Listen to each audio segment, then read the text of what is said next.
Young, Arizona is a tiny community in the Pleasant Valley that will forever be linked to a bloody feud. Hi everyone, I'm Robin Sewell. Welcome to Arizona Highways. This week we are taking a look back at a violent part of Arizona history back in the 1880s. In fact, it is often referred to as Arizona's version of the Hatfields and McCoys. Young was a small cattle ranching region back in the 1880s, but during the years of 1887 to 1992, it was the scene of the longest running gun battle between two families, the Grahams and the Tewksburys. In the end, 20 to 50 people were dead in what is ironically called the Pleasant Valley War.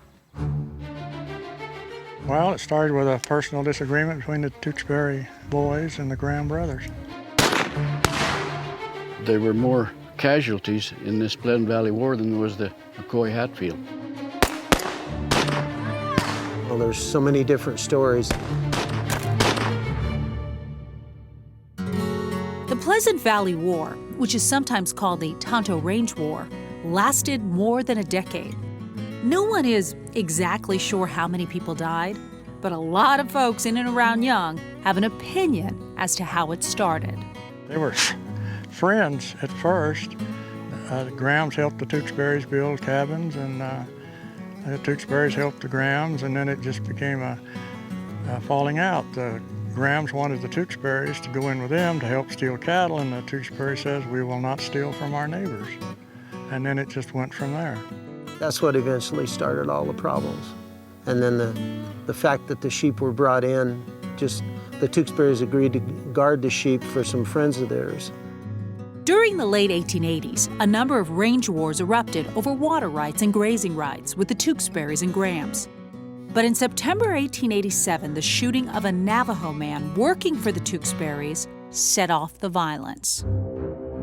It was an ambush. The Grahams and their faction came in to ambush the house after the shooting at the Middleton, and they hid up on a hill, and they waited, and in the morning, John Tewksbury and Bill Jacobs went out to get some horses in a horse pasture. Well, they knew where the horse pasture was, so they slipped off the hill and went around and set up an ambush by the trail.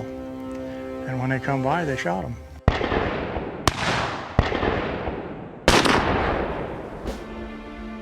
The women that were in the cabin they stayed there until after the shooting was done.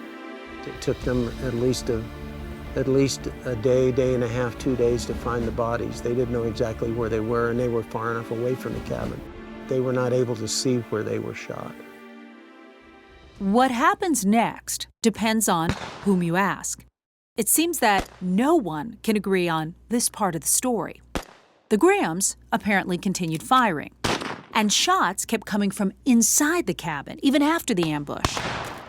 Then, after hours of shooting, some hogs began devouring the bodies of Tewksbury and Jacobs.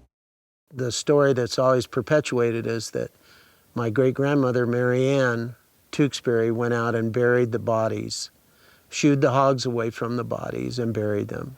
And she denied to her grave that that ever happened. Over the next few years, the Grahams and Tewksbury groups whittled away at each other until there were only two left. In 1892, Tom Graham, the last of the group involved in the feud, was shot and killed in Tempe. Edwin Tewksbury was accused of the murder, but after several unsuccessful trials, he was released.